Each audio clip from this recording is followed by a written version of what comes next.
అంటే మాకు అపారమైనటువంటి గౌరవం అధ్యక్ష.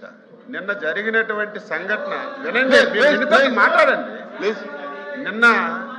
నిన్న లేనివేది మాట్లాడలేదు అధ్యక్ష, ఉన్న విషయమే మాట్లాడాం. నేను ఏం జరిగింది అధ్యక్ష, ఎప్పుడైనా సరే పార్లమెంటరీ సాంప్రదాయాల ప్రకారం ఒక అపోజిషన్ పార్టీ ఒక సబ్జెక్టు మీద డిస్కస్ చేయాలంటే నోటీస్ ఇవ్వాలి అధ్యక్ష. మీకు నోటీస్ ఇవ్వకపోయినా బీఏసీలో అంగీకరించాం కాబట్టి మేమే ఒక అడుగు ముందుకొచ్చి నిన్న డిస్కస్ చేయడానికి మేము కాపీలన్నీ కూడా రెడీ చేసి శాసన మండలిలో పెట్టి మేము ముందుకు వచ్చాం అధ్యక్ష.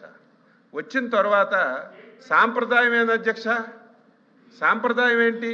ఇదే శాసన మండలిలో ఏదైతే నిన్న జరిగిందో అంతకంటే ముందు రోజు శాసనసభలో కూడా ఆ రోజు ప్రతిపక్షం లేకపోయినా సరే మా సభ్యుడు నరేంద్రతోనే నోటీస్ ఇప్పించి కాపీలన్నీ కూడా సభలో పెట్టి సంబంధిత మంత్రి గారు కాపీని ముందు చదివిన తర్వాత డిస్కషన్ స్టార్ట్ అయింది అధ్యక్ష. శాసనసభలో శాసన మండలిలో చెప్పిన తర్వాత అధ్యక్ష నేను చెప్పిన తర్వాత మీరు మాట్లాడండి.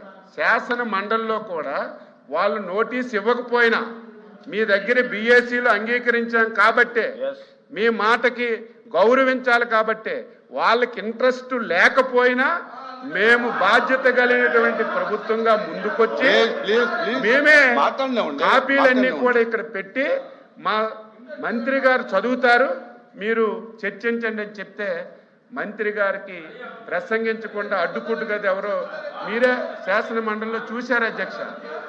అదే విషయాన్ని నిన్న మా శాసనసభ వ్యవహారాల మంత్రి గారు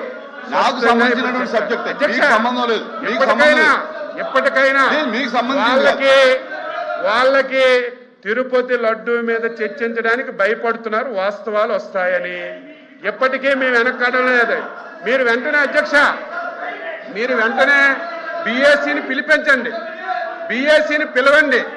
మా సభ్యులందరూ కూడా ఒకరు కాదు అధ్యక్ష, ఎంతమంది సభ్యులు ఉన్నారు అందరూ తిరుపతి లడ్డూ మీద చర్చించడానికి సిద్ధంగా ఉన్నారు.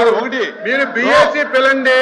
4వ తారీఖు, ఒక రోజు సరిపోకపోతే 5వ తారీఖు, 2 రోజులు సరిపోకపోతే 6వ తారీఖు, 3 రోజులు కూడా తిరుపతి లడ్డూ మీదే చర్చిస్తే మా సభ్యులు మా అభిప్రాయాలన్నీ చెప్పడానికి సిద్ధంగా ఉన్నారు. మేము ప్రతి దానికి సిద్ధంగా ఉన్నాం. వాళ్ళు తిరుపతి లడ్డూ మీద చర్చించడానికి భయపడి పారిపోవడానికి ఈ ప్రయత్నాలన్నీ చేస్తున్నారు. ప్రభుత్వం సిద్ధంగా ఉంది. పిలవండి. 4వ తారీఖు, 5వ తారీఖు, 6వ తారీఖు, అవసరం ఉంటే ఇంకొక రోజు ఎక్కువైనా సరే చర్చించడానికి వాస్తవాలన్నీ రాష్ట్ర ప్రజానీకానికి, హిందూ సమాజానికి తెలియజేయడానికి ప్రభుత్వం సిద్ధంగా ఉంది.